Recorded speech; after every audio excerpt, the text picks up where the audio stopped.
Well, knowing what I know about bulimia and anorexia, that's a lot of, they feel, especially the girls, that they're not worthwhile and that they don't want to grow up to be adults. So they don't want to be attractive, so they get very fat, or in the opposite direction, they don't want to grow up like Karen Carpenter, and they become anorexic. And how do you reach into these people? You know, it's a difficult topic. It's a difficult topic to address, and it's a difficult topic to discuss with youth, because it's something it's the reason we call it the inner you. It's an inner thing, and it's not just what you're saying is correct. But it's when you start to delve into the topic, talking to people about why they're struggling with their eating habits, why they're struggling with anorexia or bulimia, you start to realize there's so many different causes. That every case is individualized, which makes it harder to address across the board. Yeah, you can't do it in a group setting. In HIV, you know, it's simple. You know, you have unsafe sex, you're at risk to get HIV, and there's a something that happens to your body. Protocol, yeah. Protocol, right?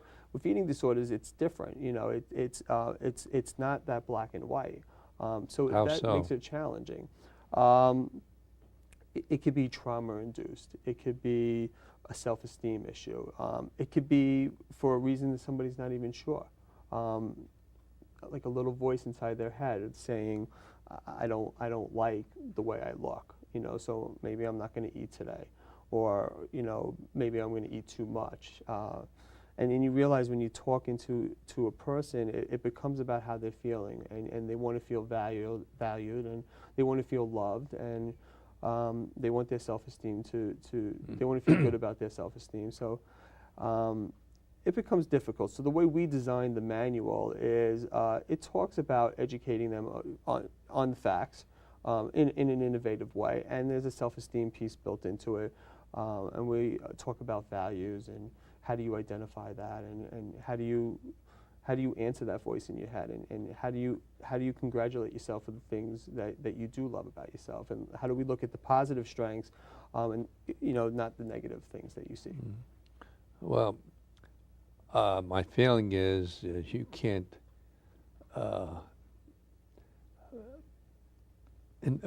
predict someone becoming bulimic or anorexic at a certain point, you know, or to prevent it or to catch it. But then you want to be able to catch it before it becomes so extreme and physiological that you're not just dealing with a psychological problem, you're dealing with a physiological problem. Right. And that does happen. You know, there are adults who you know, have a lot of health conditions, you know, based on their eating disorders, and it's probably not known, but there are like several adults who are struggling because there weren't services, you know, 20 years ago. So that, you know, adults are into their 40s and 50s now, still like struggling with this issue. And if they live that long. If they live that long, correct. Which is scary. So we want to get to the kids now. So when they're in their 30s and 40s, they're having healthy lives and they have families or following their dreams, their goals, whatever they are. So we want to get to them now. Well, let's move on to your workshops because we're beginning to run out of time. Okay. What kind of workshops are you carrying out? It's a loaded question. I have over 50 different workshops that I do, and I'm available. I've been going into schools all over Queens and Long Island, and I want to get more into Manhattan, Brooklyn, and the Bronx. But I do everything from anger management, conflict resolution, values. I'm trying to run through my head. I have so many workshops that I do, and usually what I do is I have a program we call, when we market to the schools, called Design Your Own Program. So, for example, if a school feels like they have a need for HIV awareness and eating disorders, we'll create a program that will fit the needs of that school. You know, where other organizations out there doing wonderful stuff might only be focusing on HIV or might be only focusing on anger management. We'll do the whole spectrum. So if a school calls and says, I need anger management and values, we do it. Conflict resolution? Conflict resolution. So name it, we do it. Drug awareness, drug discovery. Give me a topic and I'll talk about it. Exactly. And if I don't, I'll find a way to teach it. So is your background social work enabling you to do this? Yes, I have a licensed social work in New York State, and yeah, that's allowed me to open up a lot of doors, and it's been just a wonderful experience. I'm like really very happy, and I'm really happy with the work that the kids are doing at Windows, the kids are doing at the Short Stack program. The HIV conference on May 18th is going to be amazing. My thanks to LaGuardia Community College. They're opening up their doors for us and for the schools around New York City. So they've been, very supportive of us. That's great. Now, have you noticed any changes in the number of teenagers becoming drug addicts or using drugs or using marijuana? I don't know if I've noticed changes. I'm in the I don't know what that saying is. I'm in the ditches. Like I work with them every day, so I don't know if I'm so focused on the statistics. I used to have this joke.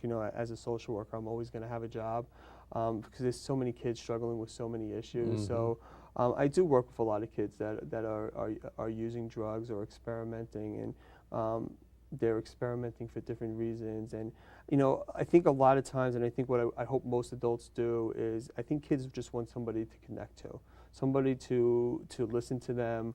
They feel alienated in this society. Absolutely, absolutely. And we live in a society where we get very strict with the rules. These are the rules, you have to abide by them, and that's true. But I think kids are looking for that supportive person, whether it's a parent or a friend, parent substitute, a friend of the family, a guidance counselor, a teacher, looking for somebody to say, hey, I care about what you have to say.